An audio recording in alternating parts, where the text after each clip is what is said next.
Polda Bali menangkap 38 pelaku jaringan kasus penipuan online berkedok love scamming yang berkantor di Denpasar, Bali. Mereka dikendalikan oleh seseorang di Kamboja dengan mengincar korban khusus warga berkebangsaan Amerika Serikat. Kapolda Bali Irjen Polisi Daniel Aditya Jaya saat konferensi pers Rabu 11 Juni 2025 mengungkapkan terdapat 5 tempat kejadian perkara atau TKP yang merupakan kantor dari jaringan penipuan online dengan modus love scam ini. Kantor tersebut diantaranya berada di Jalan Nusa Kambangan Denpasar Barat, Jalan Nangka Utara, Tonja Denpasar Utara, Jalan Gustiwa, Peguyangan Denpasar Utara, Jalan Irawan Ubung KJ Denpasar Utara, dan di Perumahan Swamandala, Jalan Kebo Iwo Denpasar Barat. Dari 5 TKP tersebut diamankan sebanyak 38 orang tersangka dan terdapat 7 tersangka wanita.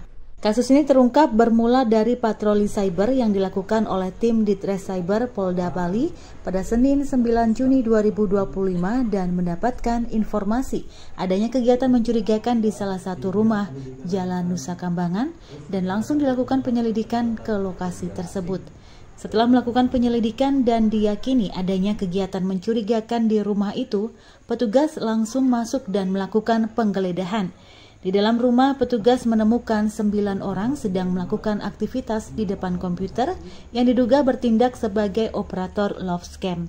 Kemudian petugas menginterogasi 9 orang itu dan mereka mengaku bekerja atas perintah oleh seorang bernama Vivi yang saat ini berada di Kamboja.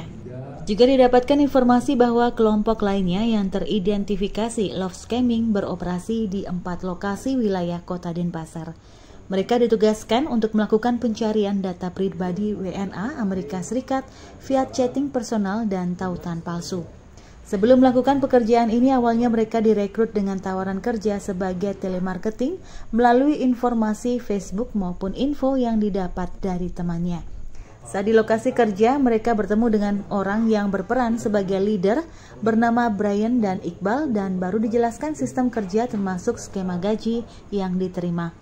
Modus operandi yang dijalankan para tersangka yakni melalui akun Telegram, mereka seolah-olah menjadi seorang perempuan dengan menampilkan foto perempuan cantik dan data diri palsu. Hal ini dilakukan untuk mengelabui dan meyakinkan para korban, khususnya menyasar warga negara Amerika Serikat.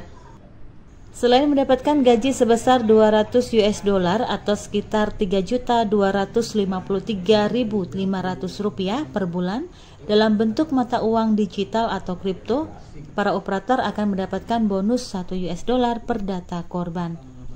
Dari 5 TKP yang menjadi kantor love scam, petugas mengamankan barang bukti berupa handphone sebanyak 82 unit dan 47 unit komputer.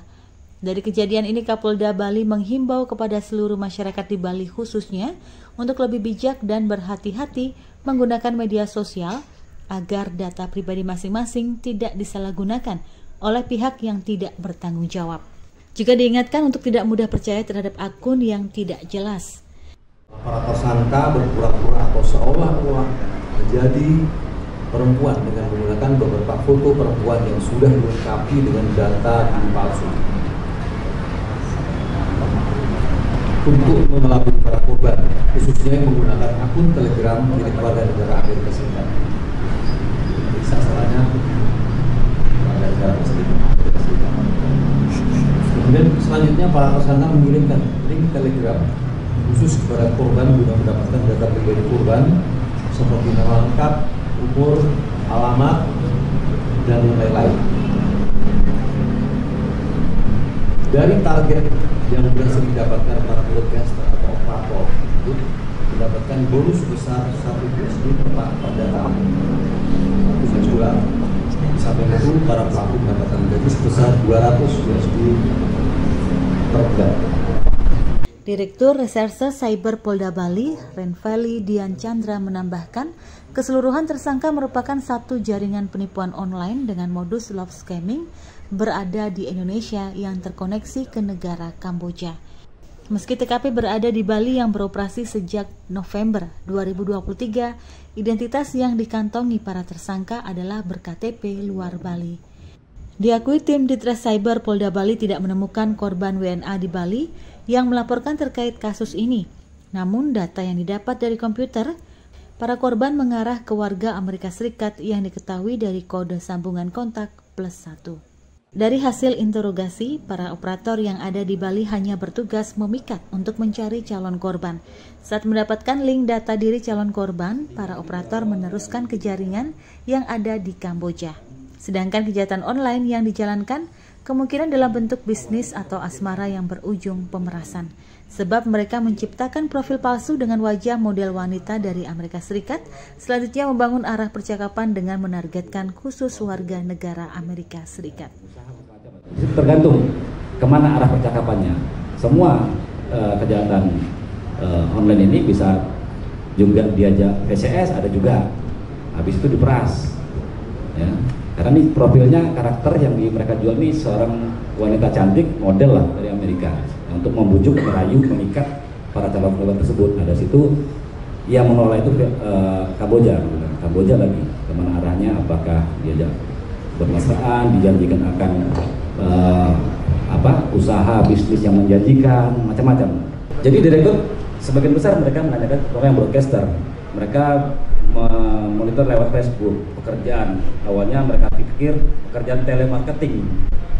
Ada juga yang sempat tertipu, tapi karena memang ya sudah terlalu bahasa, karena susah cari kerja, alasannya kami interogasi tersebut ya sudah diterlanjur. Karena tidak semuanya mereka dengan sadar bahwa bekerja untuk ini. Taunya iklan di Facebook butuh karyawan untuk sebagai telemarketing.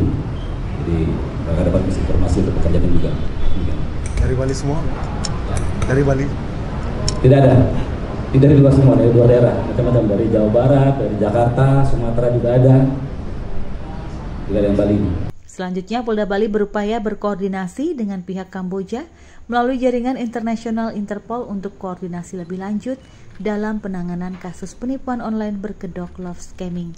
Para tersangka disangkakan pasal 35 Junto pasal 51 ayat 1 Undang-Undang Nomor 11 Tahun 2008 sebagaimana telah diubah menjadi Undang-Undang Nomor 1 Tahun 2024 tentang informasi dan transaksi elektronik Junto pasal 55 KUHP mengatur tentang tindak pidana terkait penciptaan informasi elektronik dan atau dokumen elektronik yang dibuat seolah-olah otentik dengan ancaman pidana penjara paling lama 12 tahun dan atau denda paling banyak 12 miliar rupiah. Kabar Bali Hits mengabarkan.